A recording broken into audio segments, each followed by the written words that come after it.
Boa noite, queridos irmãos. Muito obrigado por estarem mais uma vez reunidos nesta casa de oração para falarmos sobre o amor de Cristo Jesus no livro de Apocalipse. Estamos hoje já ao meio da jornada e até aqui o Senhor nos ajudou. Irmã Leide, muito obrigado por essa belíssima melodia. E fez-me pensar que não só o livro de Apocalipse, mas toda a Bíblia retrata o amor do nosso Criador. Por isso, nenhuma condenação há para aqueles que amam a Deus. No estudo da nossa palavra no livro do Apocalipse, nós temos estado a ver aspectos ligados às três grandes divisões.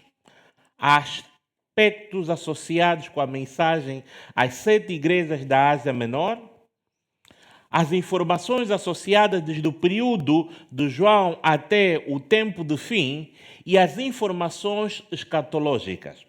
No estudo das 7 igrejas, nós já vimos até aqui que elas não foram escritas como cartas separadas, mas sim como um todo que ia e passava de igreja a igreja. Já estudamos 2 igrejas e hoje estudaremos a 3ª igreja. Queria agora aqui adicionar mais um elemento para o nosso aprendizado, para começarmos então a fazer uma ligação completa de toda a mensagem belíssima contida no livro de Apocalipse. Para além das 3 grandes divisões das mensagens toda do Apocalipse, a aplicação da mensagem para as 7 igrejas também pode ser dividida em 3 partes. A primeira parte, o contexto original para cada igreja da Ásia Menor. A segunda parte, a aplicação para todas as igrejas cristãs que iriam surgir ao longo dos tempos, por isso é que ela se aplica até nós, hoje, e continuamos a estudar e tiramos lições valiosas para nós. O terceiro elemento, e novo, que eu ainda não abordei nesta série, é que também existe uma aplicação histórica. A igreja de Éfeso vem representar, se não mais, todas as igrejas que existiam no primeiro século, na altura em que João recebe a visão. A igreja de Esmirna vai então cobrir o início do 2º século até precisamente 313, a altura em que os cristãos são libertados mediante o Editado de Milão emitido por Constantino o Grande. Foi ali que a igreja cristã gozou de alguma liberdade. Então nós podemos ver Éfeso, 1º século, Esmirna, desde o início do 2º século até o ano 313, representa a igreja naquele período. E a igreja que nós estudaremos hoje, a igreja de Pérgamo, aonde é que se enquadra no período histórico? Ao longo do estudo, espero que consigamos todos nós perceber. Vamos então abrir as nossas Bíblias no livro de Apocalipse, no capítulo 2, e vamos começar a estudar Apocalipse 2, vamos começar a estudar o versículo 12 e vamos até o versículo 17. Nesses 5 versículos que nós estudaremos, vamos começar a perceber que a mensagem é logo muito encorajadora. Tal como nós temos estado a estudar até hoje, começa com uma apresentação. E ao anjo da igreja que está em Pérgamo, escreve: isto diz aquele que tem a espada aguda de 2 fios. Ou, em outra versão, eu vou ler na minha versão, que diz que ao anjo da igreja de Pérgamo escreva estas coisas. Diz aquele que tem a espada afiada de 2 gumes ou de dupla função. Por quê? É que até agora nós já estudamos que sempre no início da carta Jesus Cristo apresenta-se para os irmãos com uma mensagem de conforto, com uma mensagem de esperança, afirmando que eu sou aquele que cuido de ti, eu sou aquele que sou Deus, eu sou aquele que morri e ressuscitei. Mas nesta igreja ele vem e afirma: eu tenho uma espada na mão. Por que é que a mensagem para a igreja de Pérgamo começa por dizer que eu sou aquele que tenho poder? Por quê? Porque a igreja de Pérgamo estava situado nada mais, nada menos do que na capital da província da Ásia Menor do Império Romano. Sendo ela a capital, era lá também o centro da intelectualidade no tempo helenístico, ou na altura em que essa igreja existiu, por volta do 1º século. Já eles tinham uma biblioteca tão poderosa que só ficava atrás da poderosa biblioteca de Alexandria. Tirando a biblioteca de Alexandria, a maior biblioteca do Império Romano situava-se em Pérgamo. E diz a história que deveria ter mais de 200.000 livros.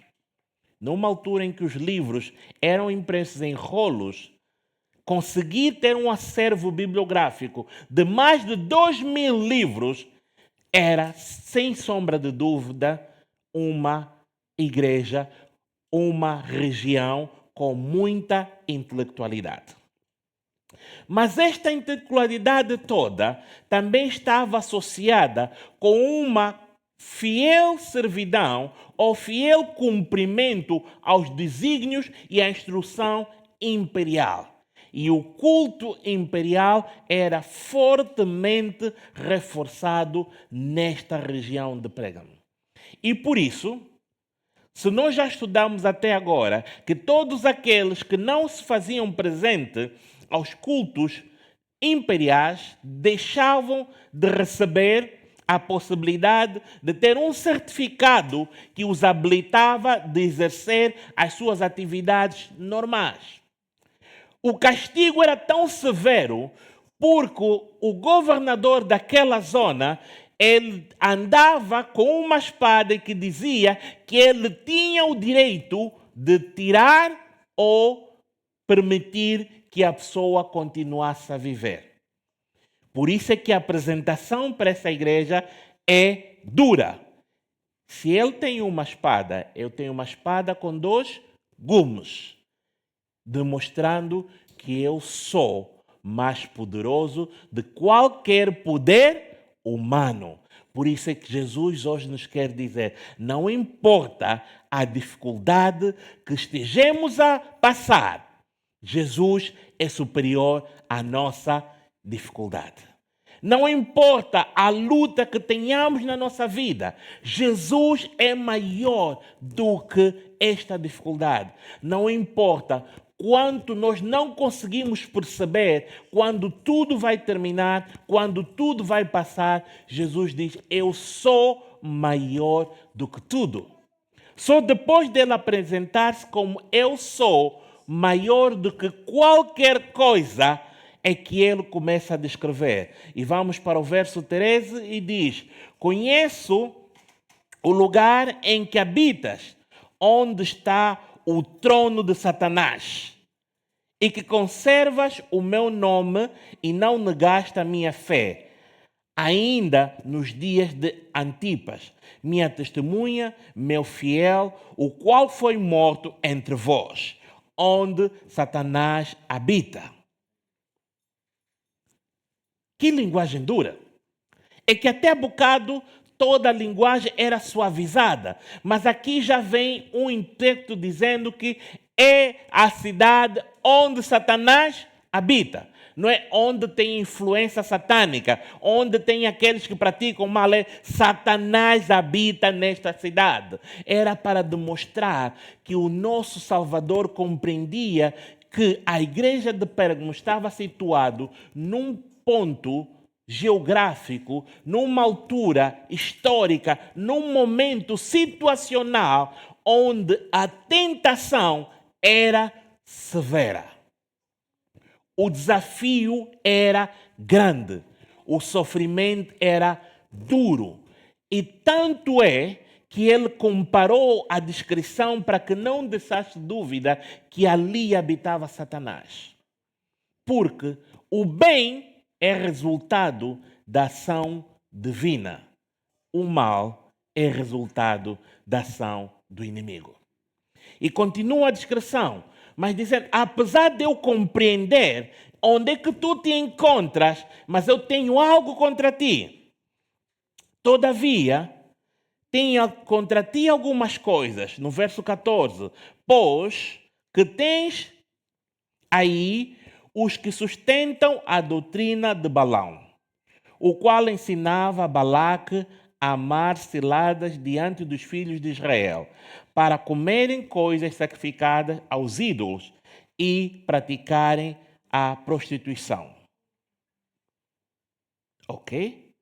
Outro sim, também tu tens os que da mesma forma sustentam a doutrina dos nicolaítas. Ok. Vamos parar.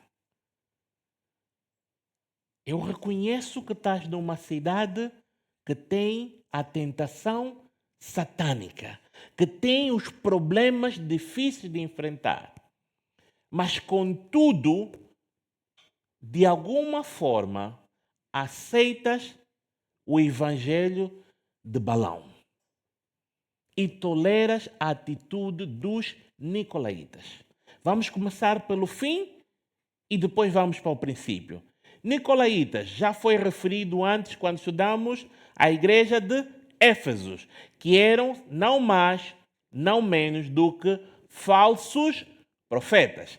Aqueles que tentavam passar um evangelho mais suavezinho, em que tudo pode ser permitido, não é tão mal assim. Até comer a carne sacrificada aos ídolos não faz tão mal assim. E era uma mistura de verdade com mentira. Não eram pessoas que vinham distante, não eram pessoas que não conheciam a Bíblia, mas eram pessoas que conheciam a palavra, mas de uma forma sutil levavam com que a igreja não praticasse tudo na sua íntegra.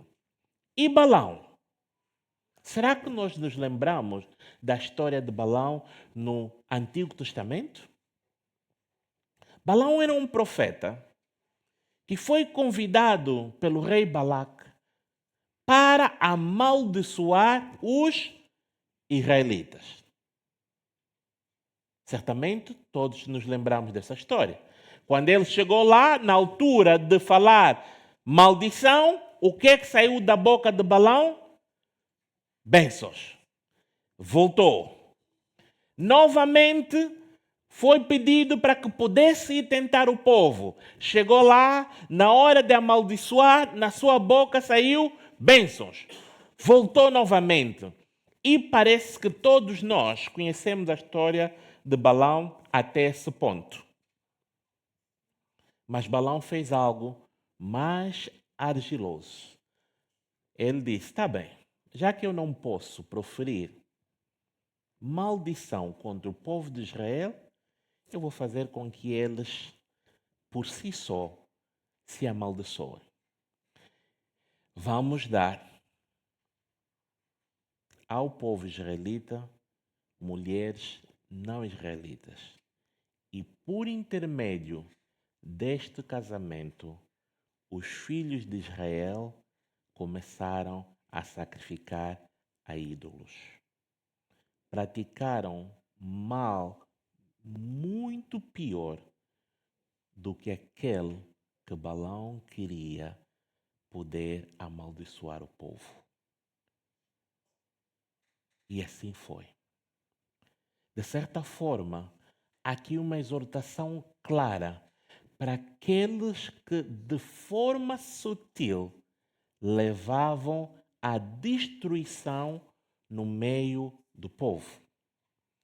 Os irmãos devem estar lembrados que nós já falamos que, se nós pensarmos que hoje, ao desobedecer às pequenas instruções, estaremos preparados amanhã para enfrentar a crise final, nos mentimos. Daniel, antes de ser provado na cova dos leões, resistiu à tentação alimentar, não aceitando comer comida sacrificada a ídolos. Por isso eles recusaram comer a comida do rei e pediram antes que se alimentassem de legumes, pois estes não passavam por rituais de sacrifício. Sadraque, Mesaque e Abednego, antes de passarem e serem testados dentro da fornalha aberta, juntamente com Daniel, resistiram às pequenas tentações como alimentação.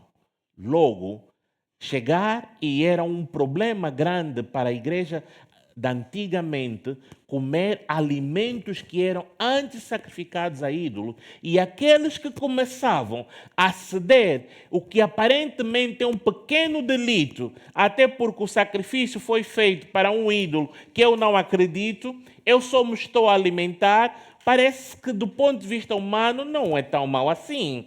Eu não conheço, eu sei que o ídolo é mau, eu não quero nada com ele, eu só estou a alimentar porque eu tenho uma necessidade fisiológica e precisa ser satisfeita. Aparentemente é uma coisa simples, mas que começa a derrubar o nosso caráter. Morris Venden, nas suas 95 teses de justificação pela fé, diz uma frase que eu aprecio muito. Ele diz assim: ninguém comete pecados no plural se antes não tiver cometido pecado no singular. E ele diz: pecado no singular é afastar-se de Deus. E pecados no plural é transgredir a lei de Deus. E nós começamos a afastar-nos de Deus à medida que vamos sutilmente aceitar coisas estranhas, coisas contrárias ao ensinamento divino. E essa foi a exortação para a igreja de Pérgamo, que eles deveriam não ceder a esse ensinamento dos falsos profetas, balamitas ou de outros que também levavam a esse conhecimento. E a exortação continua. Nós vamos agora para o verso 16. Portanto, arrepende-te, e se não venho a ti, sem demora, contra eles pelejarei e com a espada da minha boca. Quem tem ouvidos, ouça o que o Espírito diz às igrejas. Ao vencedor, dar-lhe-ei do maná escondido, bem como lhe darei uma pedrinha branca, e sobre essa pedrinha escrito um nome novo, o que ninguém conhece excepto aquele que o recebe.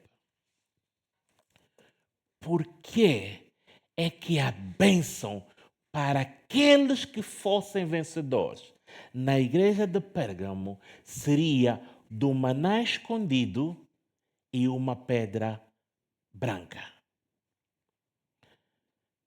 O maná escondido aqui referenciado pode ser uma referência ao que aconteceu quando da destruição do templo de Jerusalém, do templo construído por Salomão, em que diz que Jeremias tinha pegado o maná que estava na arca e guardou. E ninguém sabe aonde esse maná está. E é desse que é prometido o maná escondido, porque, meus irmãos, não se esqueçam que esses primeiros leitores eram conhecedores aprofundados do Antigo Testamento. Então conseguiriam compreender que isto era uma promessa de uma recompensa que só seria possível a quando da segunda vinda de Cristo. Saberiam quando o Redentor viesse, eles poderiam ter a oportunidade de ter uma ceia sem restrição, de poder usufruir do banquete prometido para aqueles que haviam de ser vencedor e estariam juntamente com Cristo. E a pedra e o novo nome, a pedra branca, representavam um símbolo de honra que era utilizado naquela altura, e saberia que a desonra que têm hoje, porque são fiéis a mim e não aceitam se curvar aos ensinos falsos de Balaão, ou de praticar cultos ao imperador, ou ainda de alimentar-se de carnes sacrificadas a ídolo, isto tudo que estão a sofrer por amor do meu nome será recompensado, pois vocês terão um novo galardão, um novo nome, que somente Deus, o nosso Criador, sabe, e mais ninguém. E o que essa mensagem nos pode trazer para nós hoje, habitantes do século XXI? Certamente os irmãos devem saber da história, e se não souberem, vamos aprender juntos, que houve, algum tempo atrás, uns largos séculos, uma grande batalha entre gregos e troianos.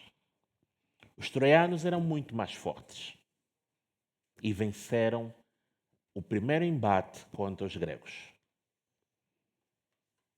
Estava resolvido. Tinham muralhas muito fortes e os gregos não conseguiam passar. Foi então que tiveram a ideia: vamos fazer um cavalo de madeira e vamos oferecer um presente aos troianos. O cavalo foi feito, deixou-se na porta, ou na entrada do portão de Troia, e o exército grego desapareceu da face dos troianos. Quando eles abriram os portões da cidade e viram que tinham um cavalo de madeira, ficaram todos felizes e disseram: quão forte nós somos, que os gregos fugiram de nós e até nos deixaram um presente como reconhecimento da nossa força. E eles puxaram o cavalo de madeira para dentro das suas portas, trancaram as portas e festejaram. A noite afora, beberam, pararam de preocupar-se com a guerra, porque já a guerra estava vencida. E quando já não mais forças havia, porque a euforia já tinha levado e consumido toda a força que lhes restava, foi então que de dentro do cavalo saíram os soldados escondidos lá dentro. Abriram os portões. Os gregos entraram e os destruíram todos. E assim, o cavalo de Troia é o símbolo da permissividade. Nós, como estudiosos da Bíblia, conhecedores da palavra de Deus, se a mensagem chegar até nós de forma explícita, muito dificilmente o tentador terá sucesso, porque estamos atentos. Mas quando a mensagem vem de forma sutil, quando a mensagem vem com pequena condescendência, hoje Estou muito apressado, posso não fazer oração. Estou muito cansado, não preciso orar. Estou muito cansado, já não me dá tempo para ler a meditação. Olha, estou muito cansado. Eu, se calhar, amanhã, quando acordar, vou poder pegar na palavra de Deus. Mas isto não é tão mal assim, é só uma mentirinha boa, porque eu só quero, não quero magoar a pessoa, até porque nós temos que ter boas relações com as pessoas que nos circundam. Então, uma mentirinha boa é, é justificável. Sim, eu posso até pensar mal de outra pessoa, desde que eu não expresse isso para ninguém, eu sou livre de ter um pensamento mau.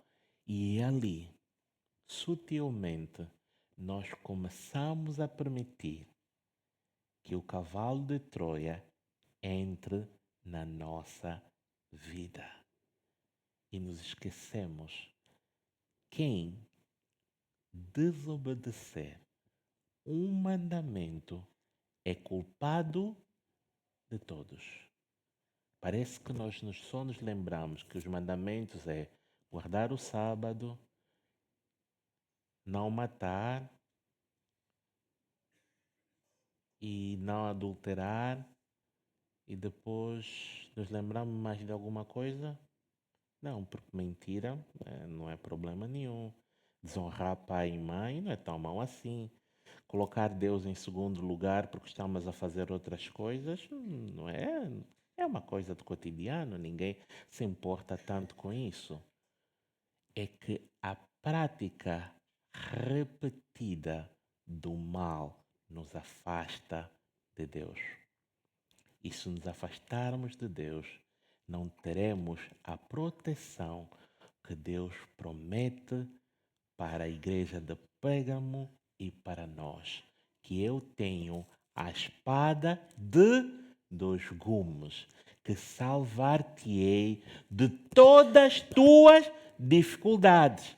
Mas essa salvação, esta intervenção é condicionada se nós nos arrependermos e abandonarmos o mal. Se nós não nos arrependermos e não abandonarmos o mal, esta proteção não nos será entregue. Então, hoje é o momento para cada um de nós refletir quantos cavalos de Troia temos nós permitido na nossa vida.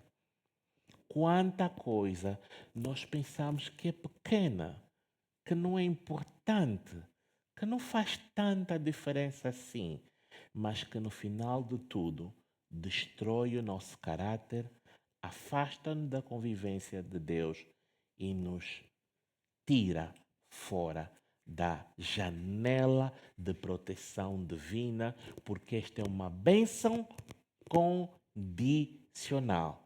Se arrependeres, tens proteção total. Se continuarmos a praticar o mal, esta proteção total não será para nós. Eu vou convidar a irmã Leite que vem e cante mais uma vez.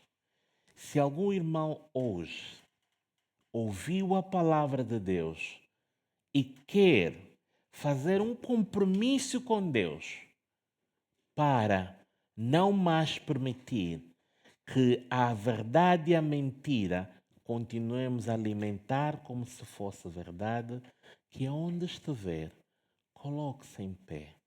Eu gostava de orar com o irmão, com a irmã e com quem gostava de tomar essa decisão. Enquanto a irmã Leide canta, se sentir o Senhor chamar, no lugar em que estiver, coloque-se em pé, que nós queremos orar consigo.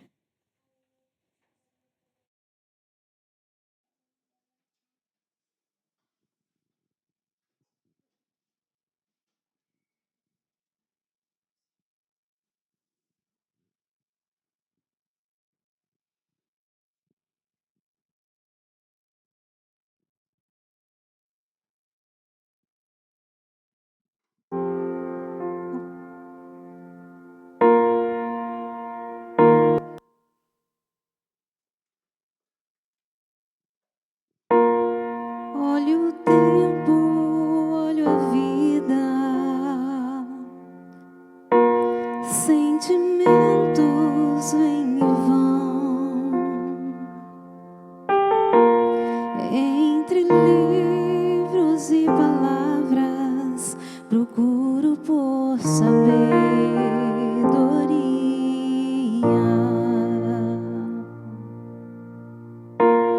mas parece que na busca eu me perco por tentar e percebo que sozinho não há como encontrar o meu lugar. Hoje eu quebro meu silêncio pra te ouvir. Hoje eu sou teu. Hoje preciso amar e ser amado. Hoje eu vou viver. Hoje eu vou viver. Nos meus passos, nos meus atos, tento ser o que não sou. É tão difícil ser exposto, mas na verdade eu preciso.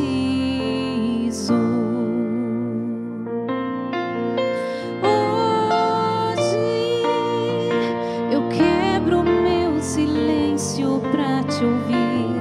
Hoje eu sou teu. Hoje preciso amar e ser amado. Hoje eu vou viver.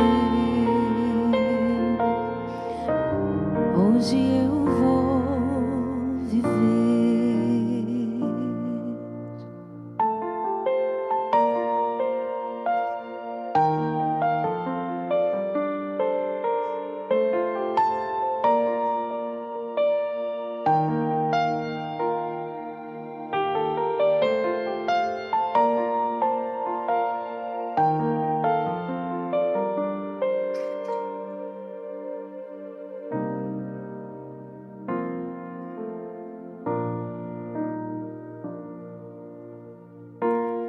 Descobri que existe graça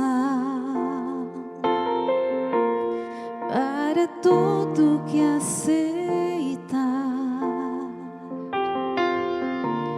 Tudo agora faz sentido. Suspiro por eternidade.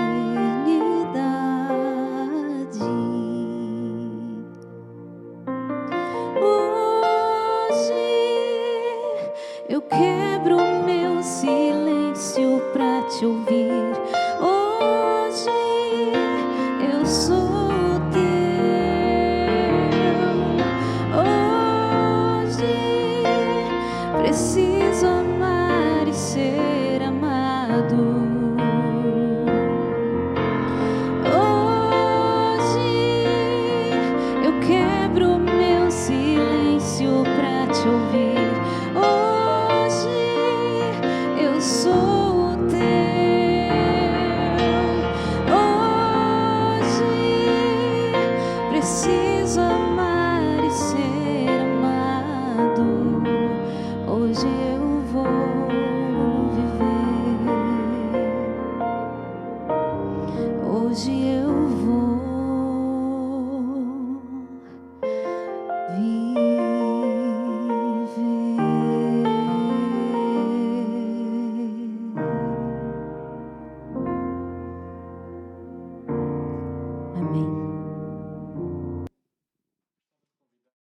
Pastor Arthur, que pudesse fazer oração em prol das pessoas que levantaram e gostavam de renovar o compromisso com Deus.